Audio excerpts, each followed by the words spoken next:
I am Sherry Trimble, museum educator here at the State Museum. And as always, I'm here to help guide everybody through our Learn at Lunchtime program. I am going to introduce one of our curators here at the State Museum, Bob Hill, and he works in the military and industrial section at the State Museum. And he just recently acquired something new for the collection, and he's going to be sharing that today.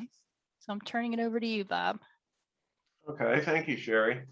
The subject artifact of today's presentation is the model 1944 Army jacket, most often referred to as the Ike Jacket, named after General Dwight Eisenhower, the Supreme Allied Commander in the European theater during World War II. Eisenhower saw a link between the appearance of an army and its discipline and performance, and he wanted a stylish and practical jacket that could serve as both a combat and dress coat for officers and enlisted personnel. The first of the jackets were tailor-made for Eisenhower himself and his staff, and he then subsequently worked with the Quartermaster Corps to have similar jackets made for the European theater troops. On your screen is a fairly well-known photograph of Eisenhower speaking to the 101st Airborne Paratroopers just prior to D-Day. The paratroopers are actually wearing the model 1943 jacket, which Eisenhower disliked and didn't think its appearance looked good for the usual soldier and for their typical duties. However, he did make an exception for paratroopers because they needed all those extra pockets to carry everything that they needed being put in behind enemy lines. But Eisenhower is wearing the model 1944, and you can see that it is a much sharper looking, better fitting jacket than what the model 1943 was. The model 1944 that we were recently acquired belonged to Leroy Hopkins, an African-American soldier in World War II from Lancaster, Pennsylvania. Hopkins was inducted into the Army in 1944 and assigned to Company E of the 1333rd Engineer General Services Regiment. EGS regiments, as they're known for shorthand, provided infrastructure support for combat units, such as constructing depots and barracks, building and maintaining roads and bridges. They also had to be trained and armed as soldiers since they could find themselves in a combat situation. Consistent with the Army's segregation policy of the time in World War II, the 1333rd's commanding officers were white, while lower level officers and sergeants were promoted from the ranks of the regiment's black soldiers.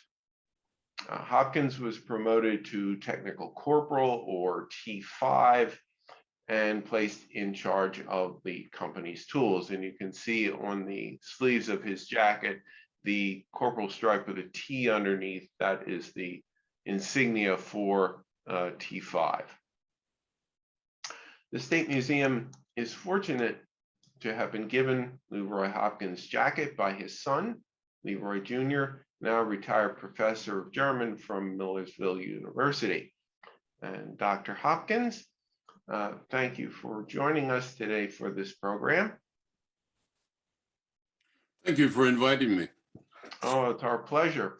What we would like to do is get your insights as to your father's experience. And so I think it probably makes the most sense to simply start from the beginning and tell us about him. Where was he born, and what can you tell us about his youth? Well, he was born on November 2nd, 1908, in a little hamlet named Unicorn in East Drumore Township in southern Lancaster County. And he was a farm boy. And my dad talked many times about being farmed out. there was a large family. He had 10 siblings, and the local farmers would draw upon or ask my grandfather for help, and he would send these kids to work.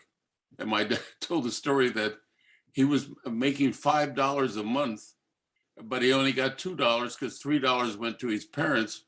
And then he got a raise to $7, but he still only had $2 because it had to be shared with the family.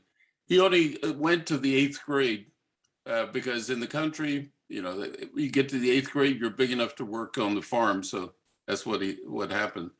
He attended school in the Quarryville area. And years later, I met one of his classmates, Dr. Bucher, who was the actually Dean of Education at Millersville.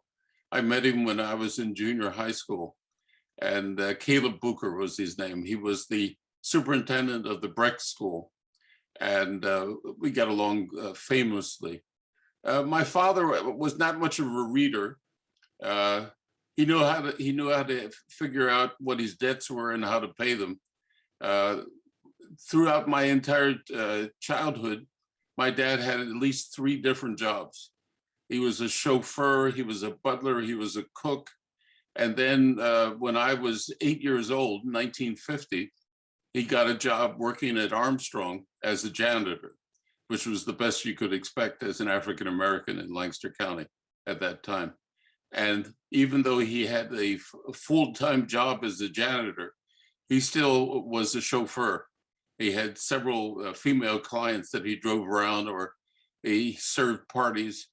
If you look him up in the census, between 1930 and 1940, he was hired by Charles Steinman Foltz, who was a cousin of the Steinman family in Lancaster. Charles Steinman Foltz was a co-owner of the Lancaster newspaper, and my dad was a butler. And it was from that position that he then wanted to serve the nation. And he told very little about his Army experiences. Most men who've been in combat don't talk much. He did tell me about going through basic training. He was sent to Louisiana, and some of it was humorous. My dad, during his entire life, was afraid of snakes. He wouldn't look at them on television. He'd turn his head rather than look at snakes. But he told a funny story that they were out on bivouac and marching through the swamps. And one of the soldiers, not my dad, but one of the soldiers, a snake fell on this soldier's shoulder, and the man reached up, grabbed the snake in his hand and passed out. And when he came to, they had to pry his hand open, and he squeezed the head off the snake. That's how fear will do things to you. And then there was the not so nice things he told. Apparently at some point he served as an MP, because he said that there was some trouble with the community, the white community, and they wanted to come on camp to find one of the black soldiers. And my dad said, well, he had a Thompson submachine gun, and he knew that they wouldn't come past him. And then one of the things he also told, when he came back to Lancaster, just before he shipped out, he went to a local pub to get a drink, and he was in uniform, and they wouldn't serve him because he was black. But for as many years as I can remember, he talked about his experience overseas. He loved Belgium. There was something about Belgium that really attracted him. And he told me something that I found out much later. As was mentioned, I was a professor of German. And my dad told me that when they were guarding German prisoners after the war, or after the war in Europe, that the white soldiers would not allow the women to bring food to the prisoners, but the black GIs would allow them. And I was in Germany probably around 1980, and the mini series called The Holocaust ran in Germany. And as a response to that, the Germans ran their own little special talking about how they had been mistreated by the Allies. And there was a German woman who stated that her husband was kept in one of the prisoner of war camps, and they couldn't bring him food except when the black soldiers were there, because they wouldn't use food as a weapon of war. And the second part of my dad's time in the military, he was sent to the Pacific Theater by ship through the Suez Canal, and he talked about a smoking buddy, the actor Victor Mature, and that really stuck with him, because he talked about this 40 some years after it happened. And there are some other funny sides, like one of the things we never were allowed to have in the house was Spam. My dad served on Okinawa, and he said for 3 months, for breakfast, lunch, and supper, they had Spam. And he said he wouldn't allow a can of it into the house. And also he talked about something really strange. I don't remember the complete name of the fellow soldier. I think his last name was Lester, and he was from Pittsburgh. And he was one of those, he was in trouble 1 week, and 2 weeks later he'd be promoted, he'd be busted, and then promoted. And so he was a regular screw up. But after the combat had ended, my dad said they were on patrol on Okinawa, and it was a hot day. They were out in the Jeep, and they decided to pull the side of the road, and there was a spring, and they stopped to drink some water. And when my dad said when he looked down and tasted the water, he looked up, they were surrounded by Japanese soldiers with their guns at the ready. My dad said he saw his life pass in front of him. He thought, this is it. But this nut from Pittsburgh proved to be fluent in Japanese and convinced the soldiers to surrender. And I don't know if this is true or something my dad would have made up. He didn't exaggerate about the military. He made fun about it. For example, on display, you have the 3 of his medals. And he always told me that he got 3 medals, 1 for good conduct, 1 for marksmanship, and a 3rd one for running. And that was the way my father was. He always had a funny thing to say, a nice thing to say, and I miss him. I'm sure. Sherry, can you bring up the image of the medals, since Dr. Hopkins mentioned it?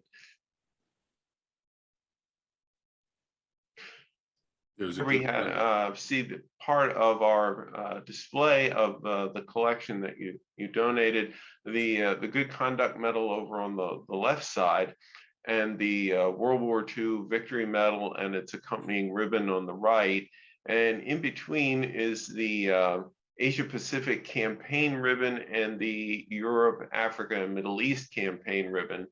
He also would have been eligible for the American Campaign ribbon, because that was standard for really everybody that was brought in was inducted in continental United States, was trained there, and then went elsewhere.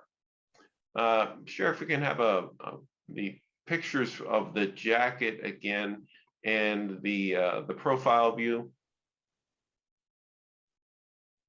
And there on the jacket on the left sleeve is the double triangle insignia for the 10th Army. That would have dates for the Okinawa experiences. And on the other side is the circle A for 3rd Army. That's Europe. That was General Patton's command in 1944 and 45. Which is ironic, because I worked for the 3rd Armored Division in Frankfurt, 1973 to 74, teaching a course called German Head Start. I think there's actually probably a lot of irony that has transpired in the subsequent years of as the enemies of World War II became the allied and their former allies became enemies. in the Soviet bloc and China. Oh, yeah. Well, one of the things that's happened in terms of Germany, the occupation army placed African-American soldiers in what is now Bavaria. And there are a number of Germans who are of African or African-American descent. And I met one of the women who's involved in back in 1985, a manifesto called Showing Our Colors was published. It's about Afro-German women searching for their past. And I met one of the women interviewed, and she asked me what was my name, because her father's name was Leroy. And I said, well, when were you born? 1954. I said, well, my dad was here in 1945. So we're not related. Thank you, Cher. I was going to ask for that. Let's back up a little, because you had talked about his employment, and particularly with the Foltz family. And here we see this very wonderful gift that was done by Mrs. Foltz. Maybe you want to tell us a little more about that. Well, the painter is Josephine. I've forgotten her middle name. That's not important, but Josephine Foltz. And she, as you can tell, she was an excellent painter. That's exactly what my father looked like. He told me he was 21 when this was painted, so that'd be 1929. And he worked for them. Oh, even after he started at Armstrong, he would still go back and do chores for them. Because I remember we have family in York, Pennsylvania. My dad did not own a car until the 1980s. And in the 50s and the 60s, he would borrow the car from the Foltzes, and he would drive us over there on Saturday to visit relatives and come back and bring the car back to the Foltzes. And I met Mrs. Foltz one time. One time they lived on Lancaster Avenue in Lancaster. But at the time in 1940, they lived on Charlotte Street, and the house where my dad lived is now up for sale. He showed it to me. It's at the corner of Charlotte and Walnut.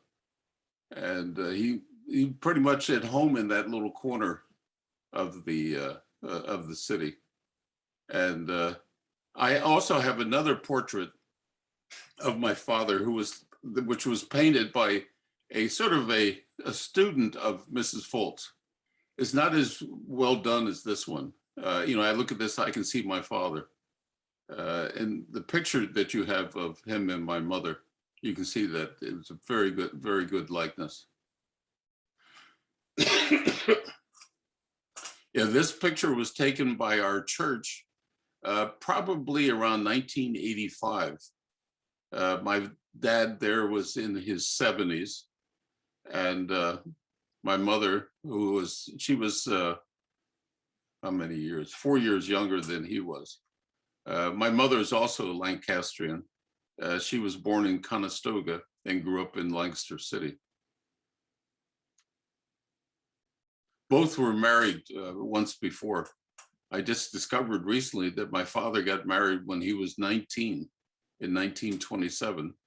My mother got married soon after that. She got divorced. He wanted to get divorced, but his wife was not agreeable to it. She moved to Washington, D.C., and when she died, then they got married. Uh-huh. Your father. Go ahead. I was going to say he was a charter member of the American Legion post in post-war, the Howard Bridget post. And we can see, yes, his name appears at the top of the second column there. Yeah, it's named after a brother. Sidney Bridget is also listed here. Howard was killed in the Philippines, I think in 1943. Leyte was where he was killed. And Sidney Bridget, whom I later knew, Sidney Bridgette was the second or third African-American to graduate from Franklin Marshall College. And he couldn't get a job in the city, and not until later years. He was married to, his wife was Romaine Bridgette, who was a very well-known operatic singer. She performed frequently with John Darrenkamp.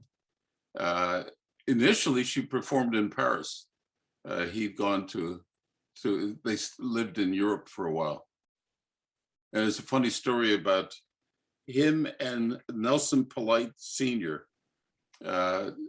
Nelson Polite would have been sent to the Battle of the Bulge, but Sidney Bridgette was sort of like a company sergeant, and he signed him to duties there, so he missed the bloodbath of the Battle of the Bulge. And I know many of these people. There's Daniel Parker. We sang together in the choir at Bethel. There's Louis Floyd. His son and I were good friends. Albert Wilson. Albert Wilson, that's the father of Nelson Polite's wife. Fred Wilson, that's her uncle. These are all men that I knew. And their military service, was it mostly in Europe, or were they in both theaters? That's a good question. I don't think I've ever looked into that. There were two American Legion posts. One was a Harvey Makel post. Actually, I should say there were three. A Harvey Makel post that was in Colombia. This one, the Howard Bridgette American Legion post. These are mainly World War II. But there was also the Thaddeus Stevens post, and that was World War I. And my mother's brother was a post commander at one time. He was a Buffalo soldier. His name was Rodney Isaac Pico, and he's not listed on here. So he was not interested in joining this group. These are mainly World War II groups. Like Kermit Tombs, who's right, it's on the right-hand side.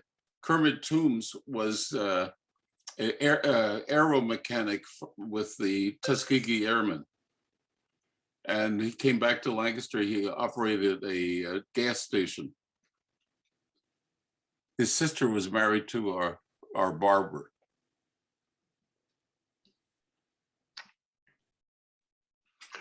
Do you know, are these Legion posts still in functional, in operation? No, these are not. Most of these men are deceased now. I would say probably all of them are deceased. James Burton, he's been gone. Clyde Brown, he's deceased. Arthur Brown, that was his brother. He was the first African-American postman. But they didn't get see new members coming in Korea or Vietnam veterans? As far as I know, no. Mm. Which is one of the problems is continuity. As organizations, the members grow older, sometimes they just atrophy. There's a number of brothers there. Arthur Brown, Clyde Brown, David Brown. David Brown, everyone knew him as Buzzy. He was a policeman. Yeah. That'd be a project for me to find out some more about these men. Did your father enjoy any particular activities with the Legion? I think you had mentioned to me that he enjoyed baseball. Did they play that at all as far as with the Legion? I think the Legion did have a baseball team, but my dad wasn't one of the players because he was working. As I said, he had 3 jobs. Sometimes we didn't see him at all on Sunday. We see him when he got up and when he came home to go to bed. But my dad was working probably 70 hours a week. If you look at the 1940 census, when he was a butler, they reported that the week before the census was taken, he worked 70 hours. And I figured out what his pay was. He was making $8 a week in 1940. So you can imagine you can't maintain a family with that kind of salary. So you had to have more than one job. And my mother was a domestic. Because of my mother, I was able to go to college. Her employer was the trustee at Millersville, and he arranged for me to get an interview. And then our family physician paid for my first semester because we had no money. And I used to tell my students that my first semester's tuition was $75, and my doctor gave me an additional $25 to buy a sweater. So my first year at Millersville cost me $100. Things have changed since then. Yes, certainly. Is there anything else you can think that's Oh, well, you would like to share? Well, what my father loved doing was, I said baseball. Yeah, he liked football also, but he especially liked his grandchildren. And his car, the wheels of his car never turned unless there was one or two grandchildren in the car with him. And he taught them just about everything. You see them, the way they tied their shoes, the way they buttoned their belt, they all learned from my father. My mother was also like that. My mother probably should have been a school teacher. You know, if she were lived in a different era, she would have been a school teacher because she taught them nursery rhymes. When I started kindergarten, I knew how to write my name, and I knew nursery rhymes because my mother had taught me those. I see. Sherry, can you put up the picture of the exhibit case? Yes, thank you. Mm-hmm. So this is the way the exhibit looks. It's on the ground floor of the museum in the central hallway. And this is in honor of not just your father, although he's the focus of it, but we have put it out in part before Veterans Day.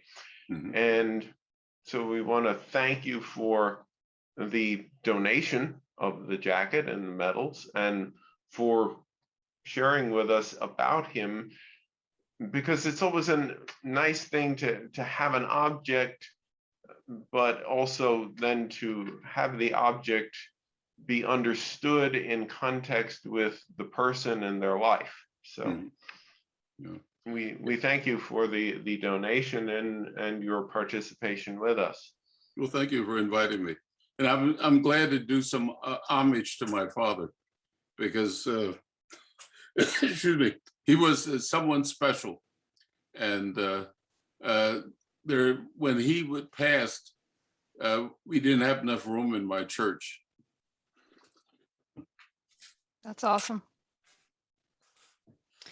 We have some questions out there. So, mm-hmm. And by the way, if you have any more, pop them in, but let's get started with some of these questions. So, was your father drafted or did he volunteer? That's the funny story. He tried to volunteer. He and some of his cousins went to join the Navy. And when they came away from the recruiter, they said, wait a minute, I'm not in the Navy. I'm in the Army. They were all in the Army because they put them where they needed them. Mm. Yes, actually, inductions ended in 1942. By 1943 and thereafter, everything was just the draft, and the government decided where people were going. They in part wanted to be able to close down recruiting offices as a waste of manpower to have all those around, and simply rely on the draft boards to bring in and fill and decide where the needs were and just send people there. Interesting. This is a personal question for you, Dr. Hopkins. What led you to your interest in the German language? It was actually partially my mother and also my exposure to the language. When I was in ninth grade, I was in college prep, and we had to pick a language that had been going from the middle school to McCaskey. And in a music class, we did it was a worksheet on Bach, Johann Sebastian Bach. And at the end was a footnote, and it said that this was from the Leipziger Zeitschrift. And I asked, Zeitschrift, does that mean magazine? The teacher said yes. And I thought, well, if I can guess it, maybe I should take German. And so I had 3 years of German in high school, and it was really boring, I might add. All we did was there'd be 30 of us in a class, and there would be an exchange student, usually a displaced person, who would read the sentence. We would repeat the sentence, and then the teacher would call on one of us to translate the sentence, and another one to explain a grammatical point, and then we went to the next sentence. Oh. And so that was 5 hours a week. Oh. And then what happened, my last year, the teacher became terminally ill, and we had a student teacher for the first time who was a native speaker, and she made us use the language. I remember sitting in the classroom and saying, "Ich sehe etwas im Zimmer." I see something in the room. And then the class would ask, "Ist es groß? Is it great? Is it big? Is it klein? Is it little?" And of course, as I learned more German, I discovered that my mother used German terms. For example, a woman's hair bun, my mother referred to as a Dutt, which happens to be the German word for a hair bun. And she would say things like, "My fingers are glommy," which is, it's not Pennsylvania Dutch. I don't know what dialect it is, but there were other things. One of the funniest ones was when a baby ate greedily, my mother would say, "She's a little wutz." Well, in German, wutz, W-U-T-Z, means a baby pig. And I remember asking my mother, where did you pick up those words? And she said, oh, she learned them from her mother. Mm-hmm. Well, you have to understand, my grandmother's maiden name was Elnora Stump, S-T-U-M-P-F. And her grandparents were John and Susan Sechrist Warner. They're undoubtedly Pennsylvania German. Mm-hmm. They show up in Conestoga in 1830. I have no idea where they came from. I also have no idea when they died. We know that, the problem is a name like John Warner. Excuse me, I do genealogical research. And in 1790, there were 10 different John Warners. So, which one is it? Yeah. Because he was born in 1799 and his wife was born around 1801. And their daughter, Elizabeth, married a man named Jacob Stump, who was an artisan. He made baskets, excuse me, broken oak weave baskets, and he painted frock-tours, the illuminated images, and he also made chairs. I have one of his chairs. Those are all Pennsylvania Dutch crafts, but we're still trying to figure out where he came from. We think his great-grandfather was probably named Samuel Bauscher Stumpf, who probably was born around 1702, but we're not certain. Ancestry.com is where I do most of my research. That is a great resource. We have a It's question also that's time-consuming. Yeah. I've got a question that kind of is going to go to both of you. Did you have to do any special preparation to preserve the jacket? So I guess, what was it like first from you, and then later, Bob, what'd you have to do? When he came to pick it up, I told him those weren't bullet holes in it; they were moth holes. Because my dad kept it in a cabinet in the attic, and I think I saw it once in 60 years. And so when I cleaned out my other house, which was 2013, I found this jacket, and I thought, well, I'm not going to throw it away. I moved to my new house in 2017, and I brought it along. And then I got this inquiry. I said, well, to honor the memory of my father, I'd be glad to do it. I only wish that I had more medals, because I know he had more medals than that, but somehow they got lost over the years. What I found in the museum profession points out really the differences in the way that veterans view their service in a lot of cases.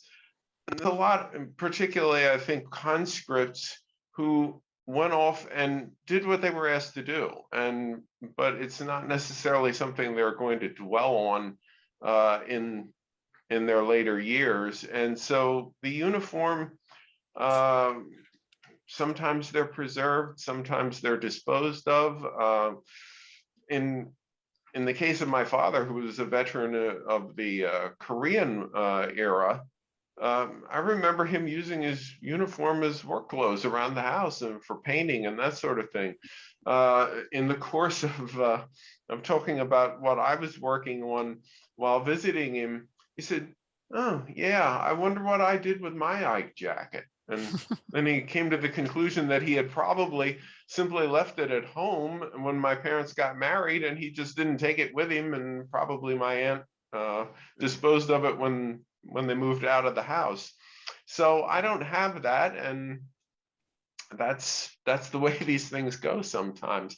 As far as this particular jacket, we haven't really done anything as far as treating it. There wasn't any sort of active insect infestation or anything like that. We do have to fill them in to make it fit onto the body form, and you notice that there's some bend to the arms and that sort of thing, so that it looks a little more lifelike than just as though it's hanging on a hanger there. And so we try that just to make it a little more visually interesting for the public to look at. Well, one of the things I can say to that, I've never seen my father wear the jacket. And as far as I know, there's no pictures of him when he came back from the war, because it was a bittersweet experience for him, because I have I found on Ancestry that when he separated, he got $380, and that was it. I don't think he ever received a pension. And so that was a sort of bone of contention. Yeah. How did you guys get connected? How did you find out about Dr. Hopkins, or how did you find out about Bob? It was an email. It was an email about the state was looking for people to contribute World War II memorabilia. And I had some, and I thought, well, all it's doing here is collecting dust. So it might as well. And it's a unique story to tell because, I worked for the Army twice. And I remember as a child when the Army desegregated, and there were problems with segregation when I lived in Germany. In 1974, I have to say it in German, Oberbürgermeister, that would be the Lord Mayor of Stuttgart, intervened because some of the bars were off limits for Black soldiers. And the Lord Mayor said, "No, you can't have this." And the irony was the Lord Mayor was the son of Rommel, the desert fox. Bob, are you interested in others wanting, are you looking for anything specific for the collection itself? Well, we welcome all inquiries that people make. And actually, I've just earlier this morning was talking to a woman about probably another Eisenhower jacket. It's, I think, probably partly with the pandemic and people spending more time at home and maybe going through things. Also, the idea that we had the anniversaries of the world wars, that people are maybe a little more cognizant of it. But we welcome any offers which we consider. We don't necessarily promise to take them. It depends upon a number of things: the condition of the items, whether we have a lot of duplication within the collection, how much provenance or background there is to it, as to what we can present. And this whole program really has been about provenance, and everything that is on the labeling there in the case, I have gotten from either Dr. Hopkins or the his father's discharge, that sort of documentation. But we always welcome people to contact us. And if we don't take something ourselves, many times we will direct them to another institution that may be more local, maybe where something will have greater meaning than what we think it will have as far as statewide significance. Thank you, Dr. Hopkins, for joining us. Thank you for inviting me.